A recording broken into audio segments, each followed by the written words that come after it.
Do you remember when you first learned that women statistically make less than men?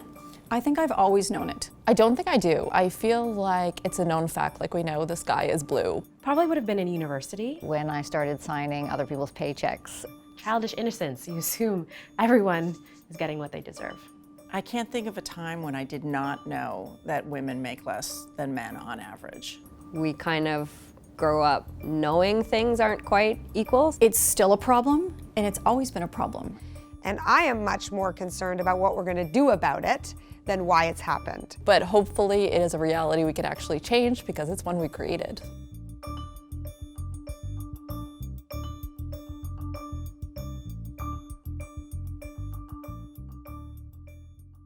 I went to university, played soccer, and then after that I've been a full-time soccer player. Yeah, just the scale right now, unfortunately, internationally is totally different. If a men's team qualifies for a World Cup, they get, give or take, around $10 million. If a women's team wins a World Cup, they get $2 million that goes towards their federation, and that's all coming from FIFA. You know, I overheard once someone saying, I'm not gonna put her on a file, she just got married, she's gonna go and get pregnant. These are things that are still said in the workplace. I mean, I remember having guys that I work with that were my colleagues say to me, well, the only reason that you've been appointed to cabinet is because you're a woman. It's so societal. Like at this point, we need some real change when it comes to how genders treat each other and how they value each other. A lot of the excuses that people make around the gender wage gap or around differential treatment of women or men tends to be around this idea of meritocracy, where they say whatever the outcome is, it's just because of pure talent. All of those excuses around meritocracy don't recognize the fact that we have a system that doesn't see women's contribution to the economy as valuable.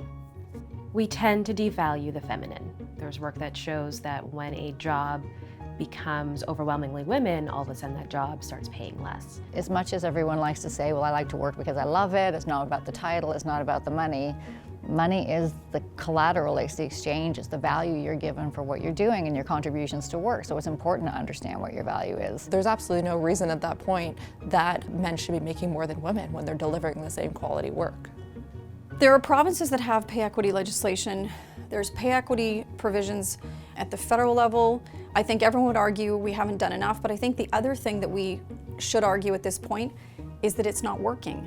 Even in provinces where there is legislation, we're still seeing the numbers aren't changing. In fact, we now see from latest StatsCan reports that it's actually going backwards. We're also too satisfied looking just at how much men are making versus how much women are making, when the reality is women who are Black, who are Indigenous, who are disabled, newcomer, these women are all making a lot less. So we're missing a lot of nuance by strictly talking about gender. Whenever you have somebody with power over someone else, it's a dangerous situation, whether it's a difference in gender, in race, in faith. Like, we have to make sure that people are recognized for what they are and that we're given equal place. What research shows is that the gender wage gap actually emerges primarily through the fact that women, after the birth of the first child, end up changing careers or changing jobs because, again, they are the ones expected to do more of the child care, to be more flexible, to do pickup after school. If we could fix one thing, having more equal participation at home for men and women would actually change the wage gap equation more than almost anything else we could do. Maybe it's not a big, scary policy discussion we need to have for 3 years before we figure out how to do it. We know how to do it. I think we've broken through this kind of veneer of everything's okay. We're kind of in this unique position where we have more of a platform than ever to do something. An incredible example of someone I admire is Mark Benioff. It wasn't about why the pay gap was there. He just said, this is not the society of the future, and I'm gonna fix it. And he literally took out a red pen and he righted the wage gap in his company. I found it really interesting looking at what some other countries are doing.